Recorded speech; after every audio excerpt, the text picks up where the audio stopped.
সকলোকে নমস্কাৰ জনাইছোঁ। আশা কৰোঁ আপোনালোক সকলো কুশলে আছে। বহুদিনৰ পাছত এনেধৰণে ভিডিঅ' প্ৰস্তুত কৰি আপোনালোকৰ মাজলৈ আহিছোঁ। আচল কথাটো হ'ল 19 অক্টোবৰৰ অসমীয়া প্ৰতিদিন কাকতত খুবেই ভাল লগা কবিতা এটা পঢ়িছিলোঁ। কবিতাটো অসমৰ জনপ্ৰিয় কবি নীলিম কুমাৰ ডাঙৰীয়াই আমাৰ প্ৰিয় জুবিন দাক লৈ লিখিছিলে। মই কবিতাটো কেইবাবাৰো পঢ়িলোঁ। আজি ঘপকৈ মনত পৰাত ভাবিলোঁ আপোনালোককো শুনাওঁ। আপোনালোকে বহুতে হয়তো কবিতাটো পঢ়িছে আৰু বহুতে সম্ভৱ পঢ়াৰ সৌভাগ্য নহ'বও পাৰে।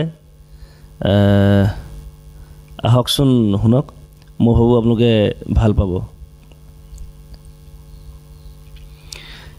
কবিতাৰ শিৰোনাম জুবিন, কবি নীলিম কুমাৰ। যিসকলে জুবিনক হত্যা কৰিলে তেওঁলোকে এতিয়া ভয়ত কঁপিছে, কিয়নো জীৱিত জুবিনতকৈ মৃত জুবিন বেছি শক্তিশালী। তেওঁলোকে দেখিছে মৃত জুবিন অন্যায়ৰ বিৰুদ্ধে কিমান ভয়ংকৰ। লকআপত তেওঁলোকৰ এতিয়া টোপনি নাই,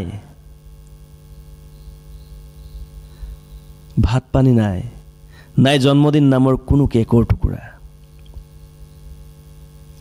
প্ৰত্যেকজনে দেখিছে খুলি পৰা নিজৰ ভদ্ৰতাৰ মুখা। জীৱিত জুবিনতকৈ মৃত জুবিন বেছি শক্তিশালী, কিয়নো মন্ত্ৰী বিধায়কৰ টোপনি সৰিছে, পুলিচ তদন্তকাৰী নিদ্ৰাহীন। সাম্প্ৰদায়িকতাৰ বীজ সিঁচি দিয়া চতুৰ ৰাজনীতিকে দেখিছে কেনেকৈ ধূলিসাৎ হৈ গ'ল তেওঁলোকৰ বিভেদকামী কৌশল। যিসকলে জুবিনক হত্যা কৰিছে তেওঁলোকে ভয়ত কঁপিছে, কিয়নো মৃত জুবিন বেছি ভয়ংকৰ। লকআপৰ বাহিৰতো উশাহ চিপি ৰৈ আছে বহুজন, কাৰণ লকআপত থকাসকলৰ হাততো আছে একোটাকৈ দিয়া চলাই, কোনেও কাকো এৰি নিদিয়ে। জুবিনে আমাক বুজাই থৈ গ'ল সংগীত মানুহৰ কিমান শক্তিশালী ভাষা। সেই ভাষাক কোনেও ভয় নকৰাকৈ নাথাকে, ভয় নকৰাকৈ নাথাকে।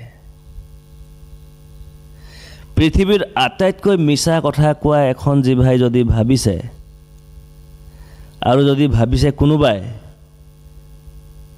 দিন বাগৰি গ'লে লাহে লাহে মানুহে পাহৰি যাব কথাবোৰ, তেন্তে ভুল ভুল ভুল।